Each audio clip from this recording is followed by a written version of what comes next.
Feel the heart. Experience the soul. Community Pulse.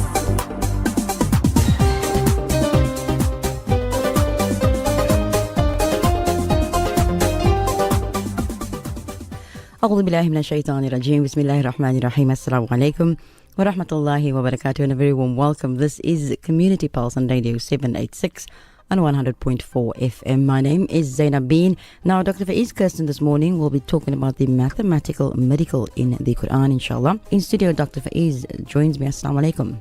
Walaikum salam wa rahmatullahi wa barakatuh, Zainab. Now, the mathematical miracle in the Quran, very interesting, Dr. Faiez. Yes, I thought we'd talk about that today. You know, I developed a passion for maths in school when my father sent me for extra tuition in Standard 8, from Standard 8 onwards. I had one of the most brilliant maths tutors, extracurricular maths tutors, I call him, Mohsin Hassan. And that's where I developed a passion for. I always used to like numbers, but in Standard 7 I didn't do too well because I had a very naughty class there, so that influenced me. So my father said, go for extra maths tuition, and I did. And it was great, and that's where I developed. But when I discovered the maths in the Quran, the mathematical miracle in the Quran, I was absolutely blown away. It's impossible for any human being to do something like that, to achieve something like that. It's unbelievable. Even up to today, astrophysicists and mathematicians, they say it's they can't even understand the maths. Seriously, they're discovering new and new things that they never knew about when it comes to mathematics. Where shall we start? Just maybe before we start, I think that many of us think of the Quran and we think of it as an instruction manual. We think of it as a book where we recite, maybe not as often as we should, but the Quran, I think, has unique qualities, and one of it is the mathematical miracles. Yes, it has a literary miracle. You know, the organizational structure is unbelievably amazing. So but the maths that really blew me away. Because I used to always like numbers in school, you know. And as I said, when I discovered the maths in the Quran, I mean, wow. But when was the mathematical miracle realized in terms of scientists? When did they realize? Well, there was a doctor by the name of Dr. Rashad Khalifa. He was a physicist, I think, in 1974. Because computers were available at that time, he put some data into a computer and discovered that there's a 19 code in the Quran. But he made some claims about himself, you know, claiming to be a messenger of God after that. And also they found that some of his data wasn't correct. He fudged the numbers, you know, he added stuff here and removes, you know, verses there and that kind of thing. But he discovered that there was this 19 code in the Quran. But then after that, other students and researchers took that further and they discovered that there's a 7 code in the Quran. The Quran is actually based more on 7 than 19. Okay. But 19 and 7 are both very important. And there's other numbers also that are important in the Quran. Yeah. Okay. Yeah. But now, the Quran is characterized by a very unique phenomenon never found in any human authored book. Every element of the Quran is mathematically composed. The surahs, the verses, the words, the number of certain letters, the number of words from the same root, and also the number and variety of divine names, the unique spelling of certain words, the absence of deliberate alterations of certain letters within certain words, and many other elements of the Quran besides its content. There are two major facets of the Quran's mathematical system. Number one, it's the mathematical literary composition and also the mathematical structure involving the numbers of surahs and verses. Because of the comprehensive mathematical coding, the slightest distortion of the Quran text or physical arrangement is immediately exposed. Yes, we'll talk about that. I mean, you can't change the Quran at all. Because if you try to and we work out the formulas, you know, you find somebody's changed this Quran, so it's not the original Quran. Let's get right into it, Dr. Faiez. Well, maybe I'll start off by quoting Johannes Kepler. Was a German mathematician, you know, in 1571. He lived from 1571 to 1630. He said the chief aim of all investigations of the external world should be to discover the rational order and harmony which has been imposed on it by God and which he has revealed to us in the language of mathematics. So true. So, have you heard of something called the golden ratio? No. Never heard of the golden ratio? Come Zain up. We need to do some extra maths lessons for you. Math's not my strong point. The golden ratio, also known as phi, it's 1.618. Okay, it's found throughout nature. You'll find in fact, everything in nature is really based on the golden ratio. Okay. Now, Euclid actually was a mathematician, lived in 300 BC. He actually defined the golden ratio. And it's really, if you take a straight line, and you divide it into two parts, a longer portion and a shorter portion. Now, if you take A over B, say A is the length of the line, and you divide it into B and C, okay? The longer portion is B and the shorter portion is C. If you divide A by B, it's that point where A over B is equal to B over C, okay? So Okay. A over B, the length of the line divided by the longer portion is equal to the longer portion divided by the shorter portion. Okay. Okay, that's called, at that point, when you divide the line into those portions, you'll find that's called the golden ratio. Oh. Okay, so the human body, the universe, the galaxies are all sort of structured along the golden ratio. Okay. Now, Leonardo, Fibonacci, Italian guy, in 1200, he actually he discovered a series of numbers, okay, called the Fibonacci series, which you also find in nature. So if you take 0 plus 1, you take 0 and 1, you add 1 to 0, you get 1, okay? So that's your answer. Now you take your answer, you add it to the previous number, which is 1 plus 1 is equal to 2. Then you take 2 plus 1 is equal to 3. And then 3 plus 2 is equal to 5. And 5 plus 3 is equal to 8. Okay, so there's a sequence of numbers called the Fibonacci series. Now what they found is if you divide a number by its preceding number, you get the golden ratio in the Fibonacci series. Okay, so that's the relationship. But in the Qur'an, actually, in verse 1, now also the golden ratio is an infinite number. It's an irrational number. So the decimals go on forever. Okay. Now in Surah 16, An-Nahl, the B, okay, verse 18, Allah says, "For were you to count the favors of Allah, you will not be able to count them. Surely Allah is ever forgiving and most merciful." In other words, Allah's blessings and favors go on forever, okay, infinite. And that's in Surah 16, verse 18, which is 1618. Okay, and the golden ratio is 1618, and it's irrational, which goes on forever, basically. Okay, so it's called phi. The golden ratio is actually called phi. Okay, not Faiez. That's the platinum ratio. Phi. Okay, so you've never heard of phi? Golden, No. never. Okay, wow. I'm no math person, did you? Okay. So now, let's go on to odd numbers and even numbers. Okay. Now let's first talk about the Quran constant. Okay, there was a guy by the name of, what's his name? Dr. Khalid Al-Faqi. He did a study, okay, and he developed something called the Quran constant. Now, have you heard of abjad numbers? Okay, math's not your thing, okay. Abjad numbers, they take the Arabic alphabet, which is 28 letters, okay, and they gave a value to each letter, okay. And those values are called abjad values, okay. It's come from pre-Islamic times, okay. For some reason, somebody or a group of people developed these numbers. So what he did was he took those abjad numbers, and I must actually explain this to you maybe in showing you, because it'll be difficult if I just talk about it, you know. Okay. Alif is 1, Ba is 2, and so forth, okay, can you see that? And then I'm going to show you this. So this is how he developed the Quran constant. He took basically the number of verses of the Quran, okay, which is 6236, 6,236. He took the number of unlettered or unnumbered basmalas, okay? So there's 112 of them. They're not regarded as verses in the Quran. There's only 2 that's regarded as verses, okay? Which is the one in Surah Fatiha and the one in Surah 27, An-Nahl, which is the B, An-Naml. I always get confused between the two. The ant, okay? There's 2 basmalas in that surah, okay, at the beginning and in the chapter itself. And then he took the surah names, okay? Now they say the surah names don't come from Allah. Human beings gave those names, but he took those names. Now you calculated the total abjad value of all that, the Quran verses, the unnumbered basmalas, and the names of the surahs, okay? And he came to a total value of 235065444, okay? Okay. So that's the total abjad value of those 3 components, okay? Then what he did was he took the total number of, what's it called, the sum of the verses. So if you take a surah, say surah 1, it has 7 verses. Yes. So you add 1 plus 2 plus 3 plus, gives you a number, 28. Okay. So Surah Baqarah has got 286 verses, if I'm not mistaken. Yeah, it is 200. Okay. So you take 1 plus 2 plus up until 286, okay? Then if you add all those numbers, you sort of tally them up, okay? You come to a number, okay? And that's the total sum of the verses, okay? It's called, the number is 33667, okay? So if we divided the abjad value, like I mentioned, by the total sum of the verses, and it came to a figure called 70 point, which comes to 70.449111 1244, which he called the Qur'an constant. So what he discovered was when you divide the number of surahs in the Quran, the number of surahs in the Quran, which is 114, by the Qur'an constant, you come to a number which is 1.618, which is the golden ratio.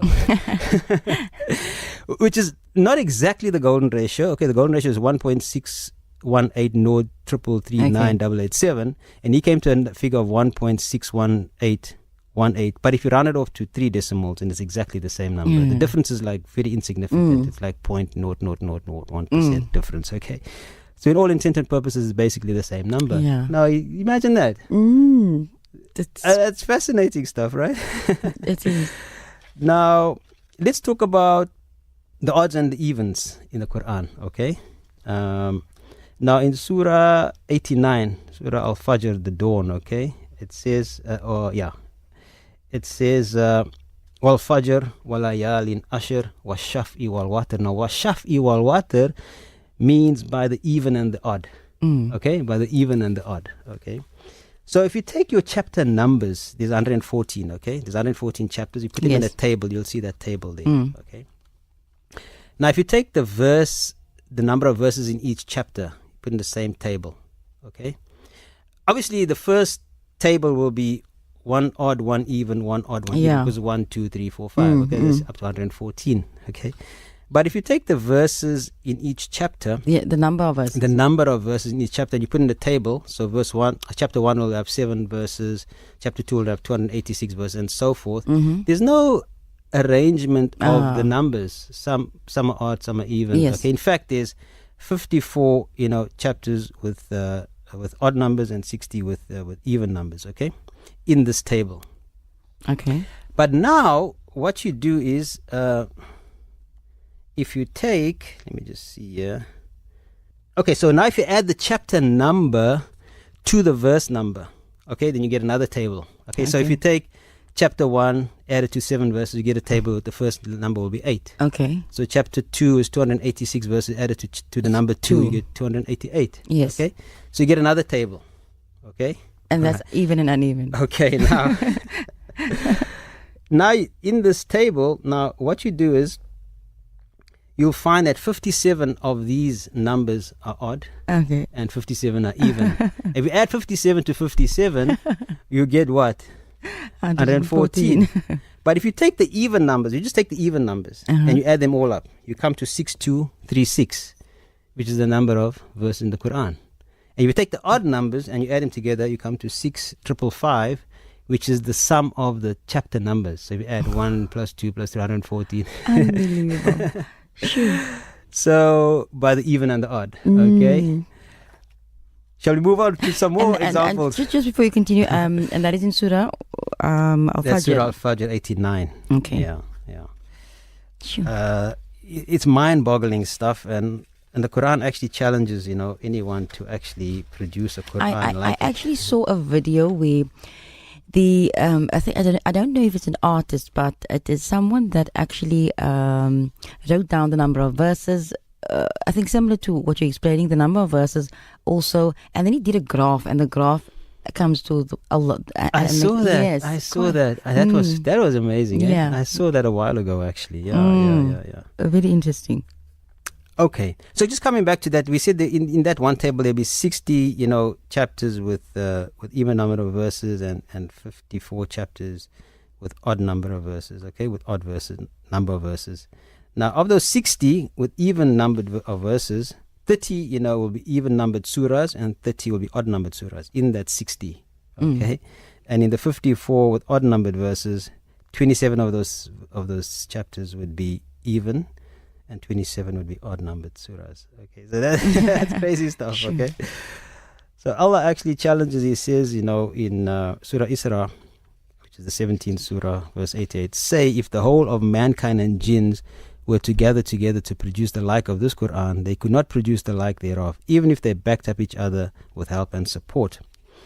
Now, here's the thing about that surah is the number of words in this verse is 19, okay? And the number of letters in this verse is 76, okay? So 19 times 4 is 76, okay? And the letters of the alphabet which are used in this verse, okay, those letters, like where it's alif, ba, whatever, right? It's 19 letters from the alphabet. Okay. I mean, it's just like there is like, I don't know, there absolutely really is no stop. There really is no stop to it, actually. Before you continue, sorry, one more thing about that. So if you take 19 plus 19 is 114. Okay, so we said, so there's 19 words in the verse, there's 76 letters in the verse, which is 19 times 4, and the number of letters of the alphabet used in the verse is 19. And if you add 19 plus 76, you come to 114, which is the number of chapters in the Quran. You're listening to Radio 786 on 100.4 FM. That there, the voice of Dr. Faiez Kirsten, joining me in studio this morning to talk about the mathematical miracle of the Quran. Fascinating, really it is. And we have, in fact, quite an interesting WhatsApp message, Dr. Faiez. It says that the Quran is a book for all of humanity to understand, the rich, the poor, the educated and the uneducated. But now it seems you have to be a mathematician to gain its knowledge. And what next? No. The Quran is revealed by Allah, okay? And you don't have to know any maths to understand the Quran. In fact, this is just something interesting that was discovered. Yeah, but the message of the book is the message of the book, But the fact that it's protected and we discovered how it's protected, that is amazing. I think the fact that it cannot be changed because it will be exposed if it is changed, isn't it? Immediately, yeah. So and especially in the world we live in today, there's many enemies of people who believe in God, because we're living in this diabolical world.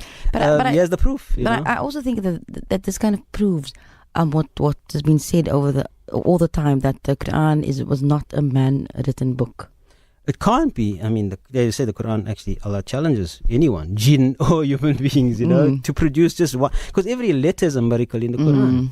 Even those letters at the beginning of 29 surahs, which they always used to say, what Allah knows best. We don't know why those letters are there, like Alif, Lam, Mim, Kaf, Ha, Ya, Ain, Sad, Yes. Alif, Lam, Ra. Nobody knew what was that all about until now with the mathematical discovery of the miracle of the Quran. Mathematically, those letters actually have meaning. They built into the code of the Quran. And we can explain that just now, Now, I think for now we'll take a short break, inshallah, and after the break we will continue. You are listening to Radio 786 100.4 FM.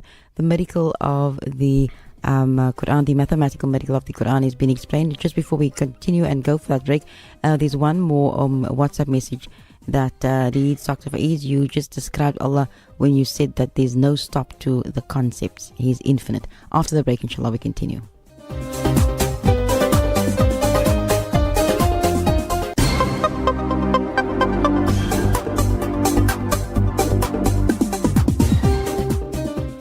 If you have just joined us, a very warm welcome. The first discussion that we're having for Community Pulse this morning is the mathematical miracle in the Quran. And for the first time in history, we have a scripture with built-in proof of divine authorship. They say it's a superhuman mathematical composition, and any reader of this book can easily verify that the Quran's mathematical miracle. The word Allah, for instance, God, is written in bold capital letters throughout the text. The frequency of occurrence of the word God is noted at the bottom of each page, and the last page of the text, page 372, or 19 times 142. Furthermore, when we add the numbers of all the verses where the word God occurs, we obtain a total of 118123, also a multiple of 19. 118123 equals 19 times 6217. 19 is, as we mentioned, the common denominator throughout the Quran's mathematical system. Dr. Faiez Kirsten joins me in studio, and we received a few thus far. And earlier I read about the message that said that it is for the educated, the uneducated, the rich, the poor. But it seems as if now you need to be a mathematician to know to gain the knowledge. Also, after your answer, the person asks, how does it benefit us? The Quran in itself is a miracle. And then we also have a message, a very interesting program, mashallah, regarding mathematical aspects of the Quran. Please elaborate more the meaning and the mathematical values of huruf muta'a. Jazakallah. Well, maybe I'll just read a verse in the Quran where Allah explains, why He's done this, I think. So in Surah 74, Mudathir, verse 30, it says, over it are 19 keepers. So Allah is referring to 19 angels guarding hell. Okay? And then in the next verse, He says, verse 31, we have appointed none but angels as keepers of the fire. So He explains what He means by keepers.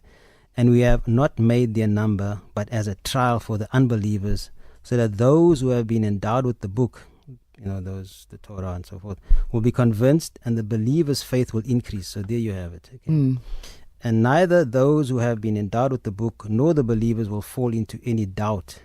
As for those in whose hearts there is a sickness, as well as the unbelievers, they will say, what did Allah aim at by this strange parable? Thus does Allah let whomsoever He pleases to go astray, and directs whomsoever He pleases to the right way. And none knows the hosts of your Lord but He. And hell has only been mentioned here that people may take heed. Okay, so we've been told. Okay, and it's a 19th. It says there's 19, so the number 19 is there. Dr. Faiez, we have a call on the line. Radio 786. Assalamu alaikum. Alaikum salam wa rahmatullahi wa barakatuh to you and your honorable guests and all your listeners. Wa alaikum salam wa rahmatullahi wa barakatuh. In fact, I would like to comment on this issue of 19 and about numbers. I wonder if any of you know the late Ahmad. He used to promote this number 19. But he pretended and he gave the idea that it was his idea. In fact, it was a Baha'i invention. So then afterwards, when he was made aware about it, then he would draw the book from the market. Now, the point that I'm trying to make is the Qur'an doesn't talk about numbers as such, that you have to sit with the calculator and figure out how many times is Ba, how many times is Allah, how many times. That is not the issue of the Qur'an. The main thing of the Qur'an, where Allah started, says, we have sent down this book and we will protect it. Protect it from who? From those who are immoral, unjust, who are ungodly, people who are materialistic, because they will maneuver and try to distort the book from its true meaning and from its true essence. Let's take, for example, like the word Alif Lam Mim. Many ulama never found a translation or interpretation for that. But if we read what Nabi Muhammad said, when the Imam Mahdi comes, he's going to explain all these verses, or these words. Alif Lam Mim, Taha, Yasin, Noon, Qaf, all these words. Like, for example, let's take Alif Lam Mim, which actually means in English we interpret, I am Allah the All-Knower. If we take, for example, the word Yasin, which means perfect man or perfect leader, which is Muhammad sallallahu. Now, many ulama didn't find the interpretation for this. Now, my hobby, actually, is to sit with different translations of the Qur'an. Now, you get the Qur'an, for example, by Yusuf Adi. If you take the numbers, then you see, for example, Surah Al-Ma'idah has got 2 or 3 numbers extra. If you take the Qur'an actually printed by the Saudi government, in English, they will give you one meaning in the first edition, and in the second edition, they will give you another meaning to the same word. So the point that I'm trying to make is, now who did add Bismillah ar-Rahman ar-Rahim to the Qur'an if it is not part of the Qur'an? The only Qur'an that is printed by the Ahmadiyya Muslim Jama'ah, they have proof from the Qur'an that Bismillah ar-Rahman ar-Rahim is actually part of the surah. Okay. So it is not an addition. Shukran so much for that contribution. I think that we get the gist of what the caller is saying. We do have one more WhatsApp message. Assalamu alaikum. What an awesome, informative program as always. You are asking whether you're offering classes, and you're very interesting to listen to the program. I think that the main objective of the discussion this morning is really just to remind us once again of one of the miracles of the Quran, and the Quran has so many, and further to strengthen one's iman and to further confirm the truth that we already know. Well, Allah says in the Quran Himself, Yeah. For the believers, So, I mean, there's lots of controversy about it. I know what the brother that phoned in mentioned, I'm aware of that. But I'm looking at purely from a mathematical perspective, what exists, right, in the Quran, and how is this, all the verses, the chapter numbers, the letters, how are they all related mathematically? And they have found that there's a mathematical relationship between everything. So, that's just, to me, as a person who's interested in maths and numbers, astounding, actually. I don't think you have to be interested in maths and numbers to true, find very true, absolutely true, absolutely true what you say, yeah. One more WhatsApp message. Assalamu alaikum. Shukran so much for affording us this opportunity to listen to this awesome program. It's about things that we do not know. And to the previous caller, there's always benefit in anything that's related to the Quran. Absolutely, I have to agree with that. And we can't just deny it and say, oh, okay, there's a mathematical code, so what? Yeah. I mean, It should affirm your exactly. your belief, definitely. I just want to also maybe mention the connection between Al-Fatiha with the last chapter. So the first chapter, Surah Fatiha, with the last chapter, Surah Al-Nas. Okay, so the last chapter has 6 verses, and it's the 114th chapter, Surah. Okay, so that's 6 and 14. And the first chapter, which has 7 verses, okay, the oft repeated verses, as chapter 1. So you take that number, which is 6,114,71. Okay, you'll find it's a multiple of 7 twice. Okay, it's actually 1,2,4,7,9 times 7 times 7. Okay, so that 7 comes in. But if you take that quotient, like I just mentioned now, 1,2,4,7,9, and you add the digits, you add 1 plus 2 plus 4 plus 7 plus 9. Okay, gives you what number? Gives you 23. Okay. So what's the significance of 23? You take the first surah and the last surah, you get the whole Qur'an between those 2 surahs, right? And the Qur'an was revealed over 23 years. Isn't that amazing? Absolutely, Dr. Faiez. Maybe you can just continue with some of the other mathematical miracles. I think there are many, because I see that you have almost a book here. I had to bring a lot of stuff with, but as I said, whatever relationship you try to put between the words and verses and so forth, there seems to be a relationship, every letter and so forth. Let me talk about maybe Nabi Isa and Nabi Adam. The Quran mentions them 25 times, okay? The name Jesus and Adam, okay? Isa and Adam is mentioned. And in Allah says in Surah Imran, verse 59, He says, Jesus is like Adam. He says, surely in the sight of Allah, the similitude of the creation of Jesus is the creation of Adam, whom He created out of dust, and then said, be, and he was. Okay? Now, in this verse, this is the 7th time that these 2 names are mentioned in the Quran. The 7th time in Surah Imran. Okay? Then they don't occur together again, in the same chapter, except in Surah Maryam, which is the 19th Surah of the Quran. Okay? So it's the 19th time that each name occurs. Okay? In Surah Maryam. And then the 2 names in chapter 19, you'll find they're actually 25 verses apart, those 2 names. In Surah Maryam, Nabi Isa's name, Nabi Adam's name are 19 verses apart. Sorry, 25 verses apart in Surah 19, which is Surah Maryam. And we said they mentioned 25 times in the Quran. And there's more relationships, okay? And also from the 7th mention of Jesus and Adam in Surah 3, Imran, to the 19th mention in Surah Maryam, there are 1,957 verses. So from the 7th time they mentioned to the 19th time they mentioned, there's so many verses. 1957, which is a multiple of 19, which is 19 times 103. Okay. Sure. What else shall I talk about? Okay, so Alif Lam Mim. Okay, so there's 29 surahs in the Quran which start with these so-called broken letters, which we mentioned. Okay, there's actually 14 of them, but they repeated in some surah. So you'll find 29 surahs. Alif Lam Mim, Alif Lam Ra, Kaf, Ha, Ya, Ain, Sad, Kaf, and so forth. So but there's 6 surahs that actually have started with Alif, Lam, Mim. Okay, and those 6 are Al-Baqarah, Al-Imran, Al-Ankabut, Al-Rum, Al-Luqman, and Al-Sajdah.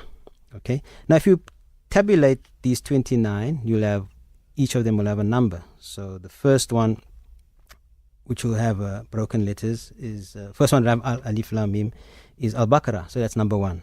The second one will be Al-Imran. The third one will be Al-Ankabut. So it'll be 6 chapters in that table will start with Alif Lam Mim, and each chapter will have a number. So Baqarah will be 1 in that table. Okay, you get what I'm saying? I get what you're saying. All right. So now, so it'll be 1, 2, 15, 16, 17, and 18. Okay, in that table. Yes. So the first one will be Al-Baqarah, then Al-Imran, then Al-Ankabut, which is number 15 in the table. Then number 16 Al-Rum, 17 is Luqman, and 18 is Sajdah. So here you have a number which is 1, 8, 1, 7, 1, 6, 1, 5, 2, 1. That's a number. I don't know how many billions or trillions that is, but I'm just reading out the digits. Okay, the number consists of these digits: 1, 8, 1, 7, 1, 6, 1, 5, 2, 1.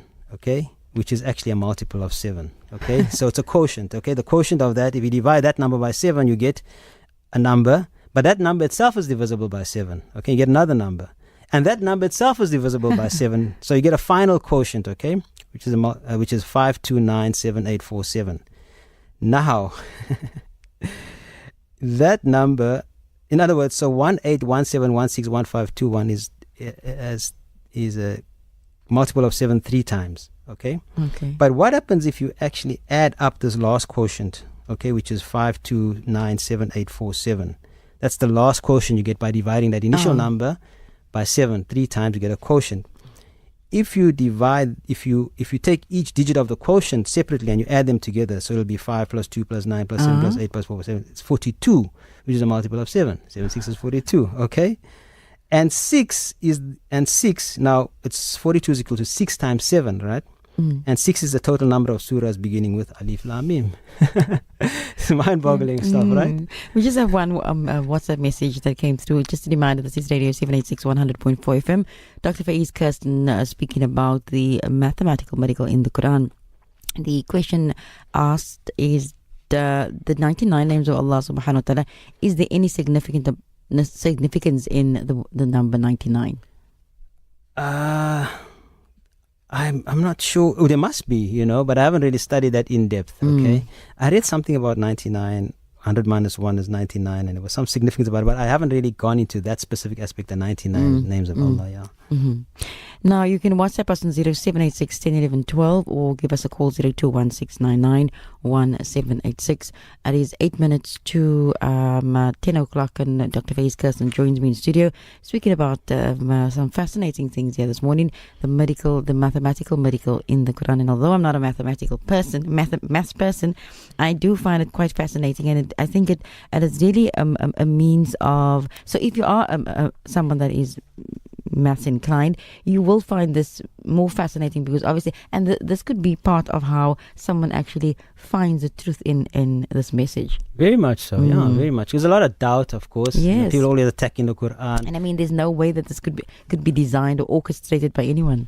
And they're always making up stories about the Quran, the 70 virgins and Yeah. and the word, that number doesn't even feature there. 70 or 72, I don't even know. But it doesn't even feature in the Quran. So this will show people, look here, this is not from human beings. This comes from the creator of the universe, Yeah. And the whole of the universe is actually built on mathematics. We spoke about the golden ratio, for example. Yes. So yeah, maths is maybe the language which Allah uses, to speak to us and the universe, Another WhatsApp message, perhaps that mathematical brilliance could be used to benefit mankind.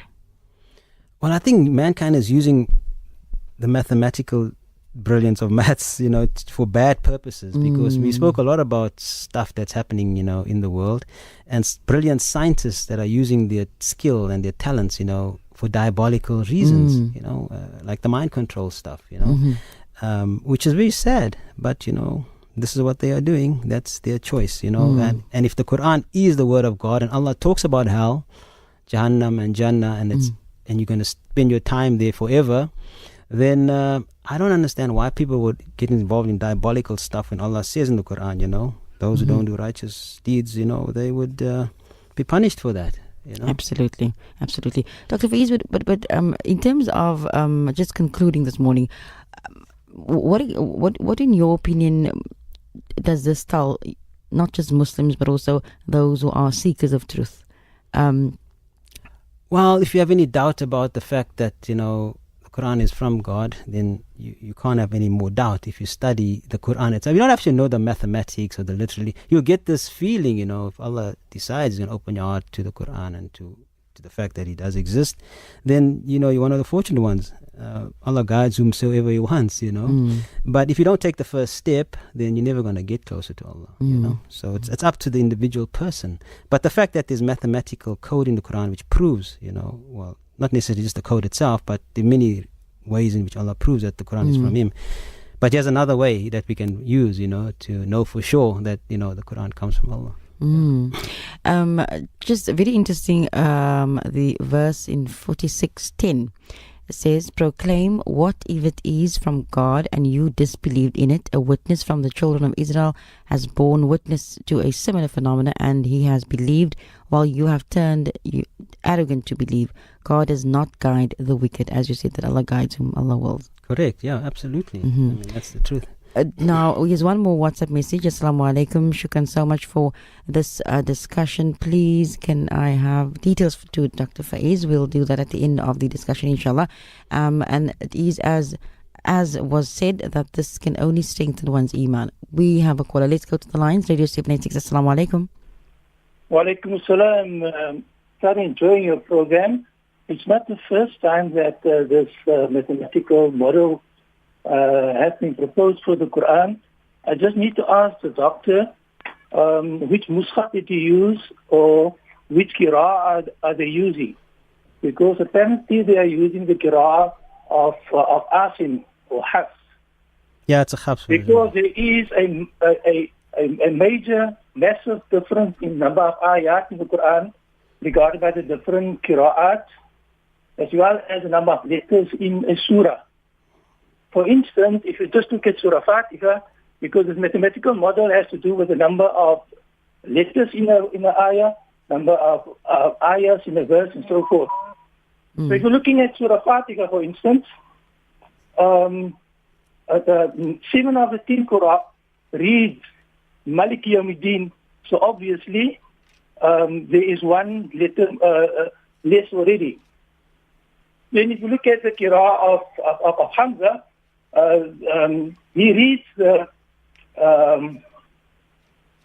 not Hamza. If you look at that column, for instance, and Ibn Kathir, for that matter, they read the Mem Jam with Sila. That is an extra letter. So there are 2 of those words in Surah Fatiha, for instance, and that is Alayhimu, Ghayril Maghdubi Alayhimu, and Siratal Ladhina Amta Alayhimu. Okay? Then, for instance, in Surah Baqarah, some of the Qur'an regards the ayah وَلَهُمْ عَذَابٌ عَلِيمٌ as an ayah, بِمَا كَانُوا يَكْذِبُونَ as an ayah. Whereas Hafs reads it وَلَهُمْ عَذَابٌ عَلِيمٌ بِمَا كَانُوا يَكْذِبُونَ. Okay. So this is common throughout the entire Quran. Then there are certain words that are read by certain Qur'an as singular, and others that are read as plural. When it comes to the plural, extra letters are added. This mathematical model is only valid if you just look at the Qira'ah of Asim. Okay. It breaks down when you look at the other Qira'ah. And even if you look at the Qira'ah of Asim through other turuk, then the model also breaks down. Okay. Brother, we will have to leave it at that note. We have one more caller. Very quickly, you're live on. Assalamu alaikum. Alaikum salam, Zainab. Wa alaikum salam. Shukran very much to you and Dr. Faiez. I must commend him on a very excellent program. Afwan. Just regarding the mathematical equation of the golden mean, I wonder if Dr. Faiez has also read up that the Kaaba is designed on the golden mean. And this has been a great discovery for mathematicians and also for physicists. But Allah Ta'ala says somewhere in the Quran, I'm sorry, I cannot give you the definite surah, that Allah Ta'ala created everything in truth. Everything has been created in truth and designed in truth. And how would Allah Ta'ala explain to the atheist what the truth is? For amongst most of them are the mathematicians and the scientists and the physicists, and they would only believe something which comes in these terms as truthful. So the golden mean is very, very important, as this proves beyond a shadow of doubt that Allah Ta'ala has surely created everything in truth. Shukran so much for that contribution, Dr. Faiez. Dr. Faiez? Yeah, shukran to both callers, The first caller, what can I say? It's based on Hafs, and it works out, mathematically, all the numbers that are used, the number of verses in the Quran is 6236, number of words 86967, number of letters in the Quran 322604. And using those, you find, there's a massive in relationship between these elements, yeah. Dr. Faiez, shukran so much for a very informative program this morning. And although I'm not a maths person, I certainly find it fascinating, and it definitely, I hope that it will, inshallah, also increase the level of iman in our relationship with the Quran, inshallah. Afwan, shukran for having me again. Zainab, appreciate it. That concludes the first hour. Stay tuned to Radio 786 and 100.4 FM.